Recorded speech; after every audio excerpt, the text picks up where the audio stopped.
അച്ചാറാണ് ഉണ്ടാക്കുന്നത് കേട്ടോ. ഇന്ന് ഇപ്പോൾ 1 കിലോ ബീഫാണ്. അപ്പോൾ ഞാൻ 1 സ്പൂൺ മഞ്ഞളും 1 സ്പൂൺ മുളക് പൊടിയും കുറച്ച് ഉപ്പിട്ട് കണ്ടത് കുക്കറിൽ വിസിലടുപ്പിച്ചാണ് കേട്ടോ. ഇത് നല്ലപോലെ കുഴച്ച് സെറ്റാക്കണത്. ബീഫ് വെന്തിക്കണ്. ഇനി അത് എണ്ണ ചട്ടിക്ക് പാർന്ന് കൊടുത്തിക്കണ്. ഇനി നമ്മളെ ബീഫ് ഇടുകയാണ്.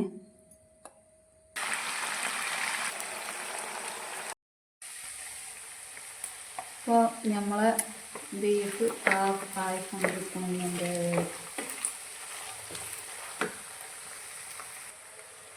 ഇപ്പം നമ്മളെ ബീഫ് ആയിക്കണം കേട്ടോ. ഇപ്പം ഞാൻ ബീഫ് പൊരിച്ച എണ്ണയ്ക്ക് ഉലുവ ഇടുകയാണ് കേട്ടോ. 1 സ്പൂൺ ഉലുവ ഇട്ട് കൊടുത്തിട്ടുണ്ട്.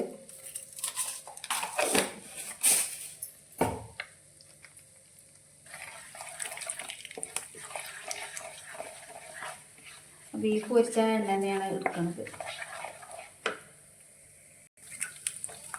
ഇപ്പോൾ ഉലുവ പൊട്ടി കഴിഞ്ഞിട്ടുണ്ട്. അപ്പം നമ്മളതിന് ചേർത്ത് കൊടുക്കണ വെളുത്തുള്ളി ഇഞ്ചി ചോപ്പ് ചെയ്തതാണ്.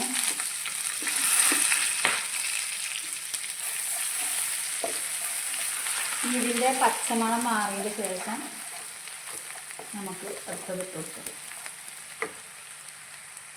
അപ്പോൾ ഇതിൻ്റെ പച്ചമണം മാറിയതിന് ശേഷം നമ്മൾ കരിവേപ്പിൻ്റെ ഇല ഇട്ട് കൊടുക്കുന്നുണ്ട് കേട്ടോ.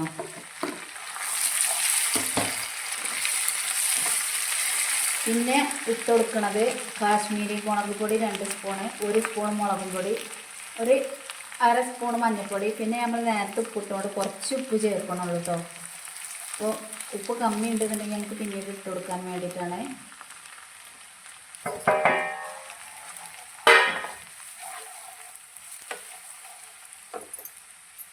ഇതിൻ്റെ കൂടെ നമ്മൾ ഇതിലേക്ക് ചേർത്ത് കൊടുക്കണം. ബീഫ് അച്ചാർ ഉണ്ടാക്കുമ്പോൾ നമ്മൾ അച്ചാർ പൊടി ഇട്ട് കൊടുക്കില്ല, നമ്മൾ കായപ്പൊടി ഇട്ട് കൊടുക്കുക. അപ്പോൾ കുറച്ച് കായ ഇട്ട് കൊടുത്തിട്ടുണ്ട്.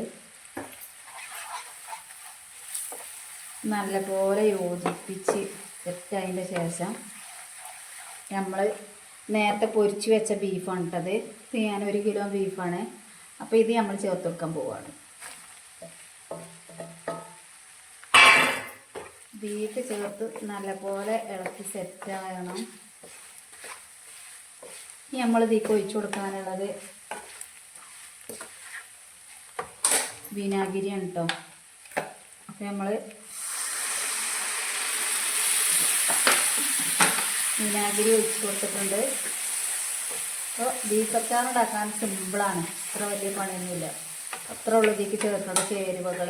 ഇത് നല്ലപോലെ ഒന്ന് തിളച്ച് ഇതാകുമ്പോൾ ഇതൊന്നും കൂടി ഒന്ന് സോഫ്റ്റ് ആവും. അപ്പോൾ പൊരിച്ചിറച്ചി ഒന്നും സോഫ്റ്റ് ആവും. അതുകൊണ്ട് ചൂടാറിയിട്ട് കുപ്പിയിലിട്ടൊക്കെ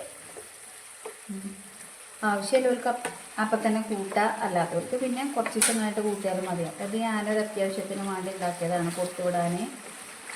ഞാൻ ഉണ്ടാക്കി വെച്ചുകൊണ്ട് സെറ്റാവാനും വേണ്ടിയിട്ട്. ഇതാണ് എൻ്റെ ബീഫ് അച്ചാറിൻ്റെ ലാസ്റ്റ്. അപ്പോൾ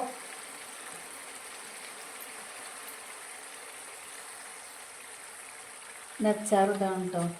അപ്പോൾ ഇഷ്ടമായിട്ടുണ്ടെങ്കിൽ എല്ലാവരും ഒന്ന് സബ്സ്ക്രൈബ് ചെയ്യുക, കമൻ്റ് ഇടുക, സപ്പോർട്ട് ചെയ്യുക. അത്രേ ഉള്ളൂ. Bye bye.